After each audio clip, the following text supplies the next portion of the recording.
बिस्मिल्लाहिर्रहमानिर्रहीम। अस्सलाम वालेकुम students, I am your statistics teacher Sultan Mahmood.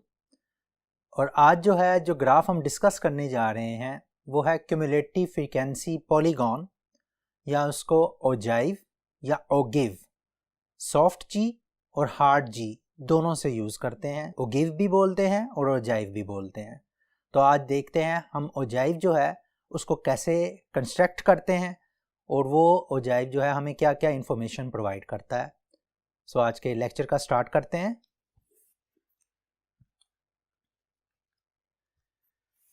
Cumulative frequency polygon, ogive या ओगिव, a graph of cumulative frequency distribution obtained by plotting cumulative frequencies against class boundaries। Students, आपने देखा कि हमारा एक ऐसा ग्राफ जो क्यूमुलेटिव फ्रीक्वेंसीज और क्लास बाउंड्रीज को मिलाकर बनेगा वो आपका ओजाइव कहलाएगा या क्यूमुलेटिव फ्रीक्वेंसी पॉलीगॉन उसे बोलेंगे। तो इसके लिए हमें दो चीज़ें चाहिए ग्राफ बनाने के लिए। एक हमें क्यूमुलेटिव फ्रीक्वेंसी का कॉलम चाहिए और दूसरा जो है हमें क्लास बाउंड्रीज चाहिए। अगर ये दोनों चीज़ें अवेलेबल हैं तो हम इजीली ग्राफ कंस्ट्रक्ट कर सकते हैं। और इन दोनों चीज़ों को कैसे यूज़ करना है देखते हैं। Class boundaries along x axis, cumulative frequencies along y axis. यानी क्लास बाउंड्रीज को आप एक्स एक्सिस के अलोंग लेकर चलेंगे और क्यूमुलेटिव फ्रीक्वेंसीज को आप वाई एक्सिस के अलोंग लेकर चलेंगे। आइए हम देखते हैं इसको कैसे बनाना है। ये स्टूडेंट्स मेरे पास जो है एक टेबल अवेलेबल है।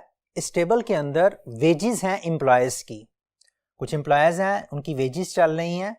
यहाँ पर वेजेस में मैंने लिखा है less then 0, 0 to 50, 50 to 100, 100 to 150, 150 to 200, 200 to 250।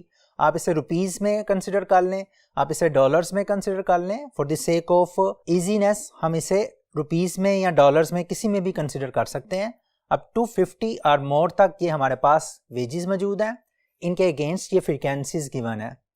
0 से 50 इज इक्वल टू 4, यानी कि 4 लोग ऐसे हैं जिनकी वेजेस $0 से लेकर $50 तक है। 6 लोग ऐसे हैं जिनकी 50 से लेकर $100 तक है। और 7 पीपल ऐसे हैं जिनकी 100 से लेकर 150 तक है। 5 ऐसे हैं जिसकी 150 से 200 तक है। और सिर्फ एक ही बंदा ऐसा है जिनकी वेजेस 200 से 250 तक है। ये मैंने ब्लू कलर के अंदर ये दो वैल्यूज़ लिखी हैं। एक है लेस देन 0 और एक है 250 और मोर।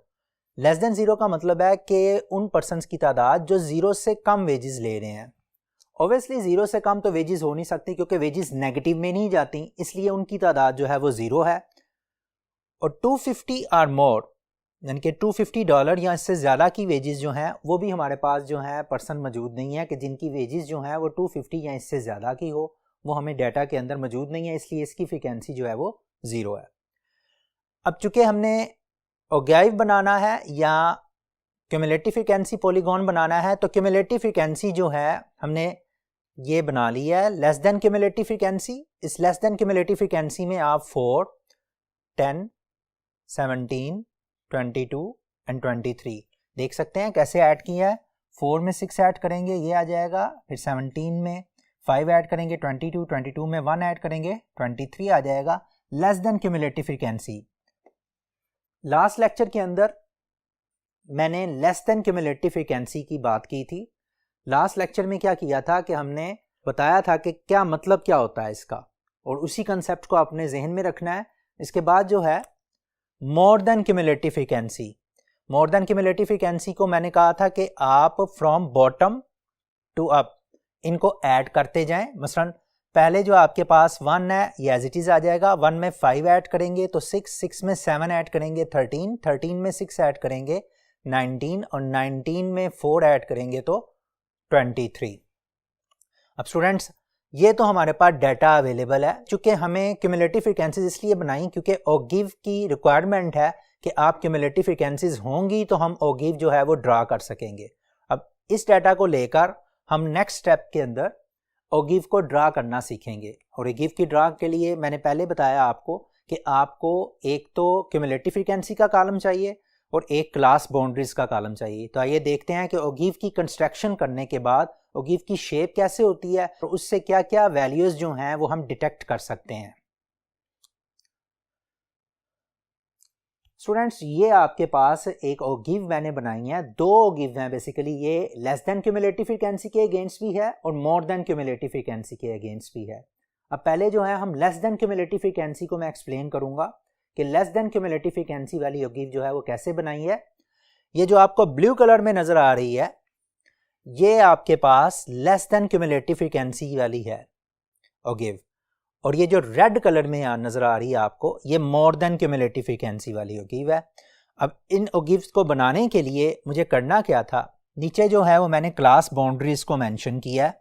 आपके पास क्लास बाउंड्रीज हैं, 50 है, 100 है, 150 है, 200 है और 250 है।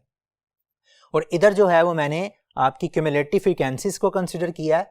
क्यूमुलेटिव फ्रीक्वेंसीज आपके पास यहाँ पर आ जाएंगी, क्लास बाउंड्रीज जो है वो इस साइड पे आ जाएंगी। अब फर्ज करें आपके पास जो है ये वाला पॉइंट जो आपको नजर आ रहा है, मैं इसको मजीद हाईलाइट कर देता हूं।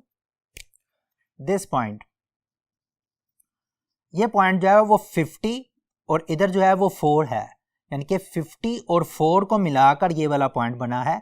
x की वैल्यू 50 और y की वैल्यू आप जो समझ लें कि ये 4 है, तो तब जाकर ये पॉइंट बना है। तो 50 और 4, 50 जो है वो आपकी क्लास बाउंड्री है और ये 4 जो है वो इसके अगेंस्ट, ये वाला जो पॉइंट लगा है ये लेस देन क्यूमुलेटिव फ्रीक्वेंसी के अगेंस्ट बन रहा है। आप नोट कर सकते हैं लेस देन क्यूमुलेटिव फ्रीक्वेंसी में ये जो 50 है, ये वाला 50, इस 50 के अगेंस्ट जो है ये आपको ये 4 नजर आ रहा है। तो पहले मैंने ये वाले पॉइंट जो है ये ड्रॉ किया है। इसी तरह से नेक्स्ट जो पॉइंट है वो है 10 और 100, यानी कि इस 100 के अगेंस्ट जो है वो 10 वाला पॉइंट, यहां पर आप देख सकते हैं ये 100 है और इधर से ये 10 है। ये वाला पॉइंट जो है ये 100 और 10, ये वाला पॉइंट मैंने ड्रॉ किया है। फिर इसके बाद जो है नेक्स्ट है 150। 150 के अगेंस्ट अगर आप देखेंगे, ये देखें जरा, ये 150 है, इसके अगेंस्ट पॉइंट कौन सा हमने कंसिडर करना है, 17। ये रहा 150 और 150 के अगेंस्ट जो है पॉइंट आएगा 17। अब 150 के अगेंस्ट जब मैं पॉइंट 17 की बात करता हूं तो ये रहा 16, ये रहा 17। इस 17 के अगेंस्ट, क्योंकि 16 और 18 के दरमियान 17 आएगा, इसके अगेंस्ट मैंने ये वाला पॉइंट जो है ये ड्रॉ किया है। तो अभी हम ब्लू जो है, जो ब्लू में मैंने आपको ड्रॉ की है, अभी आपने उसको फोकस करना है कि आपके पास ये ब्लू जो है less than cumulative frequency polygon बन रही है, यहाँ लेस देन ओगिव बन रहा है। इसके बाद 150 के अगेंस्ट जो है, 150 के अगेंस्ट आप 17 को कंसिडर करेंगे। इधर देखें 200 के अगेंस्ट जो है वो है 22। ओके, दिस इज 200 और 200 के अगेंस्ट 22 जो है वो यहां पर है, ये वाला, ये 200 रहा, ये आपका 22 रहा। 200 के अगेंस्ट 22 जो है ये आपके पास आ जाएगा। और लास्ट में अगर आप देखेंगे 250 के अगेंस्ट 1 है, तो ये 250 है, यहां पर आपके पास ये 250 है और 250 के against less than cumulative frequency है 23, ये 250 रहा और ये है 23, ये आपका 22 और 24 के दरमियान 23 आ रहा है, तो यहाँ पर ये है आपका 23 250 के अगेंस्ट। तो स्टूडेंट्स आपने ये नोट किया कि यहाँ पर ये वाले जो पॉइंट्स हैं, ये जो रेड मैंने किए हैं, जिनको मैंने बोल्ड किया है, इन पॉइंट्स को जब आप स्ट्रेट लाइन से ज्वाइन करेंगे तो आपके पास जो है ये less than cumulative frequency polygon बनेगी। इस पहले पॉइंट को आपने 0 के साथ अटैच कर देना है। ये वाला जो पॉइंट जो था, ये जो 0 मैंने लिखा है, लेस देन क्यूमुलेटिव फ्रीक्वेंसी में 0 भी इंक्लूड है, तो ये क्यूमुलेटिव फ्रीक्वेंसी 0 चूंकि यहाँ से स्टार्ट हो रही है, इसको आप इसके साथ मिला दें पहले वाले पॉइंट को।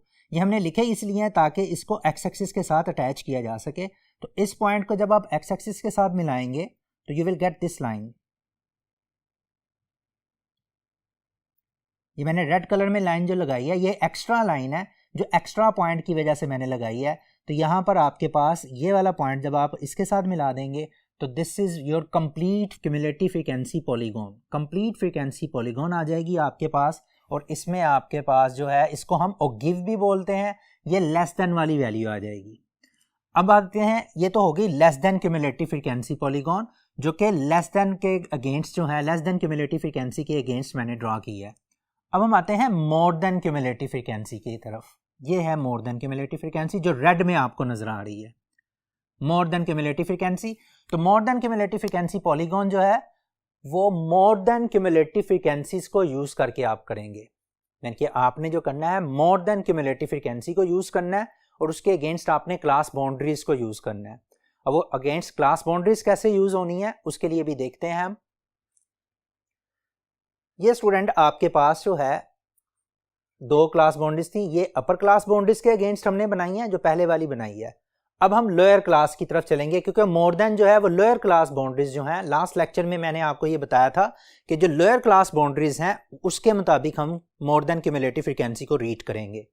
तो लोअर क्लास बाउंड्री जो है इसके मुताबिक जब हम ये रीड करते हैं इसको मोर देन क्यूमुलेटिव फ्रीक्वेंसी, तो इसमें आपके पास जो पहली वैल्यू है वो 0 है। तो 0 के अगेंस्ट जो आपकी क्यूमुलेटिव फ्रीक्वेंसी है वो है 23। तो पहले मैं जो ड्रा करूंगा वो 0 और 23 को ड्रा करूंगा। तो जब मैं 0 और 23 को ड्रा करूंगा तो ये देखें यहां पर आपके पास ये वाली फ्रीक्वेंसी बनेगी, ये वाली 22 और 24 के दरमियान है 23। तो ये पहली फ्रीक्वेंसी जो है आपके लिए 0 और 23। 0 क्या है, ये आपकी लोअर बाउंड्री है और 23 क्या है, ये आपकी क्यूमुलेटिव फ्रीक्वेंसी है। वो यहां पर मैंने प्लॉट करनी है, ठीक है। आपकी आसानी के लिए मैंने ये दोनों पॉइंट लिख दिए हैं। इसके बाद फर्ज करें ये वाला जो पॉइंट है ये कैसे आया है आपके पास, क्योंकि अब हम रेड को कंसिडर कर रहे हैं। ये वाला पॉइंट आया है आपके पास, अगर आप यूं देखें, इधर से लोअर बाउंड्री देखें 50 है और इधर से मोर देन क्यूमुलेटिव फ्रीक्वेंसी जो है वो 19 है। तो आप क्या करेंगे, 50 ये रहा और 19 ये रहा, यानी कि 50 और 19 के अगेंस्ट जो है वो ये वाला पॉइंट आएगा आपका। यहां पर मैं ये लिख भी रहा हूं 50 एंड 19। आपको आइडिया हो जाएगा कि 50 जो है वो अलोंग एक्स एक्सिस है और 19 जो है वो अलोंग वाई एक्सिस है। इसी तरह से यहां पर बात करते हैं इस पॉइंट की। ये वाला पॉइंट कैसे आया है, इस पॉइंट को देखने के लिए हम अगली क्लास ऑब्जर्व करते हैं, वो है 100 और 100 के अगेंस्ट यहां पर है 13। नाउ गो टू 100, ये रहा 100 और ये रहा 13। आपका 12 और 14 के दरमियान 13 होगा। तो आपके पास ये वाला पॉइंट इस तरह से लिख सकता हूं 113। ये मैं सिर्फ इसलिए लिख रहा हूं ताकि आपको आइडिया हो जाए, आपको बात समझ में आ जाए। एग्जाम में अगर ये आ जाता है तो आपको इस तरह लिखने की जरूरत नहीं है। आप सिंपली जो है वो उसको डॉट की शक्ल में शो करेंगे और सिर्फ इन डॉट्स को आपस में मिला देंगे। ये मैं सिर्फ आपकी अंडरस्टैंडिंग के लिए लिख रहा हूं ताकि आपको आइडिया हो जाए कि ये पॉइंट जो है एक्स एक्सिस के अलोंग कितना है और वाई एक्सिस के अलोंग कितना है।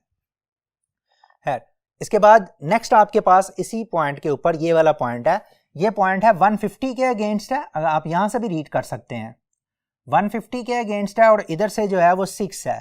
दूसरे लफ्जों में मैं इसको लिख सकता हूं 150 एंड 6। आप यहां पर भी नोट कर सकते हैं, ये 150 रहा और मोर देन क्यूमुलेटिव फ्रीक्वेंसी में ये रहा आपका 6। तो 150 और 6 के अगेंस्ट जो है वो मेरा ये पॉइंट बनता है। और फाइनली जो है ये वाला पॉइंट जो है दिस पॉइंट, ये मेरा आता है 200 और 1 के अगेंस्ट। यहां पर आप लिख सकते हैं ये वाला 200 और 1। यहां पर ये वैल्यू जो है देखें 200 इधर है और 1 आपका ये रहा। तो 200 और 1 के अगेंस्ट जो है वो आपका ये पॉइंट आ गए। अब ये सारे पॉइंट्स जब आप स्ट्रेट लाइन से ज्वाइन करते हैं तो आपके पास एक सेकंड पॉलीगॉन बन जाती है। अब इसी पॉलीगॉन का जब आप एक्स एक्सिस के साथ जाएंगे तो 250 से ज्यादा जो क्यूमुलेटिव फ्रीक्वेंसी है वो 0 है। ये देखें जरा 250 और मोर की क्यूमुलेटिव फ्रीक्वेंसी क्या है, 0। तो यहां पर आप 250 के अगेंस्ट इसको ये पॉइंट लगाकर इसको इसके साथ मैच कर सकते हैं। नहीं जी, आपके पास ये वाली जो है लेस देन, ये more than cumulative frequency polygon और ये वाली आपके पास less than cumulative frequency polygon. इसको लेस देन अ गिव बोलते हैं और इसको मोर देन अ गिव बोलते हैं। ये दोनों मैं लिख रहा हूं ताकि आपको आइडिया हो जाए। ये जो ब्लू कलर में है, ब्लू कलर में, इसको हम बोल देंगे लेस देन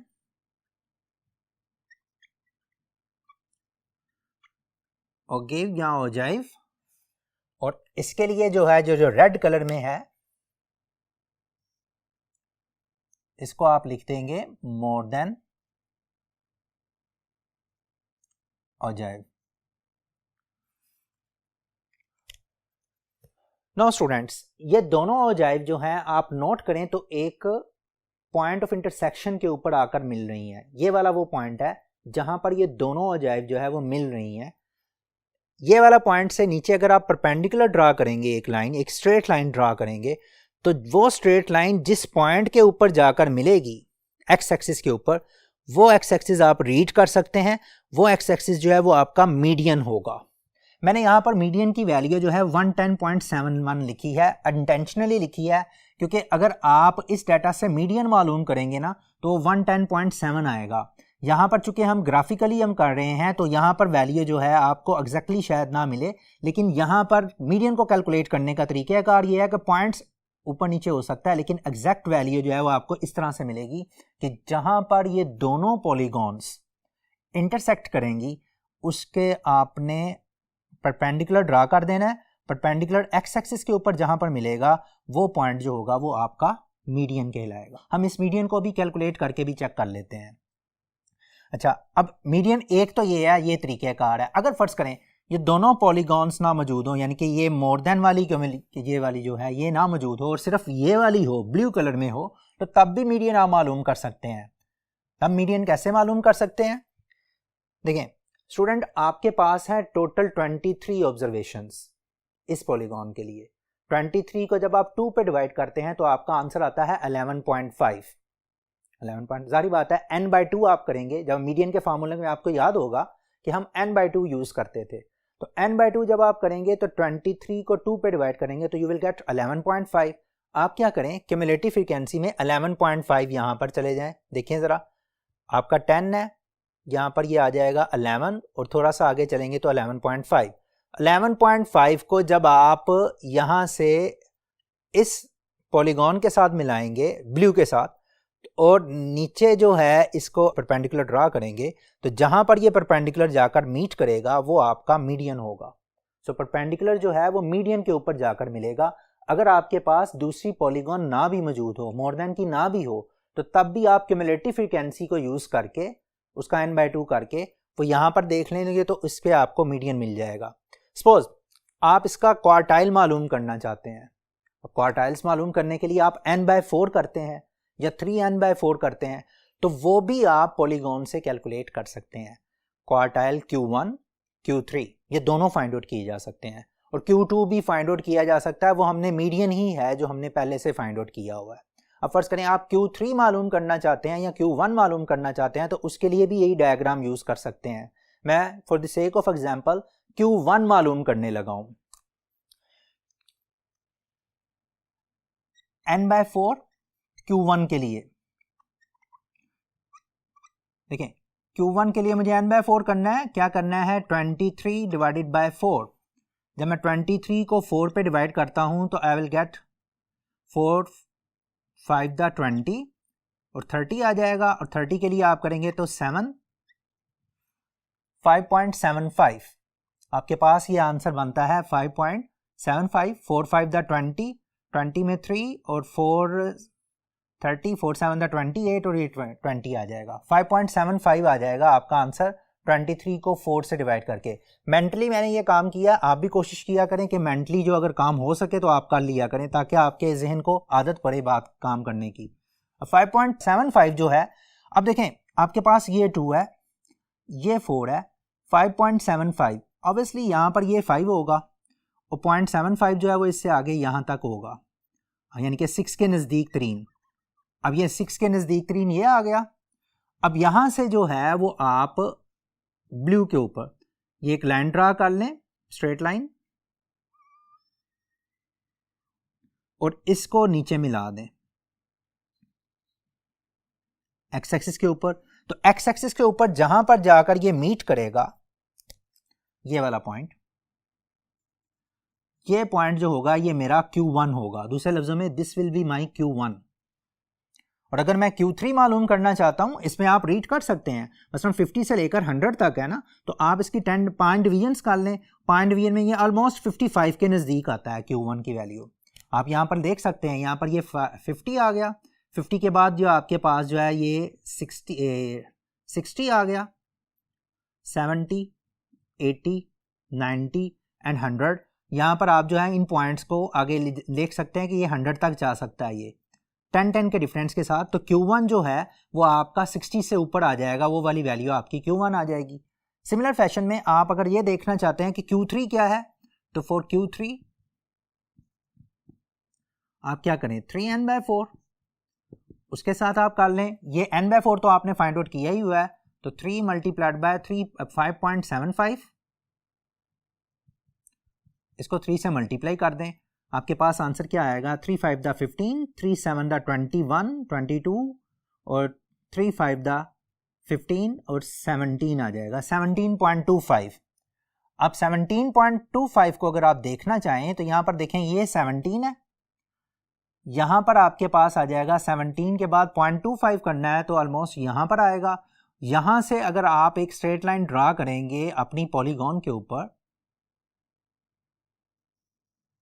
ये अब स्ट्रेट लाइन ड्रा करने के बाद आपके पास ये वाली स्ट्रेट लाइन पॉलीगॉन को जिस पॉइंट के ऊपर कट करेगी, उस पॉइंट से बिलो जो है, ये वाला पॉइंट है, इस पॉइंट के बिलो जो है वो आप एक स्ट्रेट लाइन ड्रा कर लें और आप देखें कि वो कहाँ पर फॉल कर रहा है। जहाँ पर वो फॉल करेगा वो वाला पॉइंट जो होगा वो आपका 150 से अबव ही होगा आपका क्वार्टाइल, तो वो पॉइंट जो होगा that will be your Q3। तो स्टूडेंट आपने देखा कि आपके पास Q1, Q2, Q3 जो है वो आपकी ओगिव से फाइंड आउट किए जा सकते हैं। इस तरह परसेंटाइल, डिसाइल्स, जो कुछ भी आपने मालूम करना है, मतलब परसेंटाइल मालूम करना चाहते हैं आप, उसका 87th परसेंटाइल मालूम करना चाहते हैं तो 87n/100 करके जो आंसर आए उस आंसर को आप क्यूमुलेटिव फ्रीक्वेंसी में चेक करें। जहां पर वो क्यूमुलेटिव फ्रीक्वेंसी में चेक करेंगे और उसको जो है वो आप उसके साथ अटैच कर पॉलीगॉन के साथ नीचे एक परपेंडिकुलर ड्रा कर लें। जहां पर वो मीट करेगा परपेंडिकुलर, वही आपकी रिक्वायर्ड डिवाइडिंग वैल्यू होगी, वही आपका क्वार्टाइल हो सकता है, परसेंटाइल हो सकता है, डिसाइल हो सकता है। सो स्टूडेंट्स, ये था हमारा क्यूमुलेटिव फ्रीक्वेंसी पॉलीगॉन, या जिसे आप ओगिव बोलते हैं। हमने दो तरह की क्यूमुलेटिव फ्रीक्वेंसी पॉलीगॉन की है, एक है less than cumulative frequency polygon, एक है more than cumulative frequency polygon. Less than के लिए हमें लेस देन क्यूमुलेटिव फ्रीक्वेंसीज को यूज़ करना था, और मोर देन क्यूमुलेटिव फ्रीक्वेंसी पॉलीगॉन के लिए हमें मोर देन क्यूमुलेटिव फ्रीक्वेंसी को यूज़ करना था। और इन दोनों के इंटरसेक्शन को मैंने कहा कि वो मीडियन बन जाता है। फिर मीडियन के अलावा हम क्वार्टाइल, डिसाइल्स और परसेंटाइल जो हैं वो इसमें से लोकेट कर सकते हैं। ये हमारी graphical presentation of the data जो है वो आज कंप्लीट हुई है, जिसमें कि हमने 4-5 किस्म के ग्राफ किए। मैंने आपको इनिशियली बार डायग्राम के मतलब बताया, फिर उसके बाद जो है वो मैंने आपको मल्टीपल बार डायग्राम के मतलब बताया, फिर कंपोनेंट बार डायग्राम हमने की, फिर आज जो है हमने हिस्टोग्राम किया, फ्रीक्वेंसी पॉलीगॉन किया, फ्रीक्वेंसी कर्व किया, फिर हमने लेस देन ओगिव किया और मोर देन ओगिव किया। होपफुली आप ये लेक्चर जो हैं इनको रिपीट करें, रिवाइज करें और इनको गौर से देखें ताकि आपके जो कंसेप्ट्स हैं वो क्लियर हो जाएं। हमारा ये जो सारा सेटअप हमने किया प्रेजेंटेशन ऑफ डाटा से रिलेटेड, इसमें हमने डिफरेंट ग्राफ्स जो बनाए हैं, आप उसको प्लेन शीट्स पे भी बना सकते हैं, आप उन ग्राफ को ग्राफ पेपर्स पे भी बना सकते हैं। इट्स अप टू यू, जो चीज़ें आपको अवेलेबल हों एग्ज़ाम में आप उसके मुताबिक वो काम कर सकते हैं। हमारा ये सारा स्टैटिस्टिकल एनालिसिस जो है वो जो डिस्क्रिप्टिव स्टैटिस्टिक्स के हवाले से जो हमारे चैप्टर्स थे वो हमने कंप्लीट किए। इंशाल्लाह होपफुली उम्मीद है कि आपको ये तमाम चीज़ें समझ में आ गई होंगी। अगर आप प्रैक्टिस करेंगे तो आप इजीली जो है वो एग्ज़ाम में रिप्रोड्यूस कर सकेंगे इन चीज़ों को, और आसानी से आप एक अच्छे मार्क्स जो हैं वो एग्ज़ाम में ला सकेंगे। Wish you all the best, best of luck, अल्लाह हाफिज़, गुड बाय।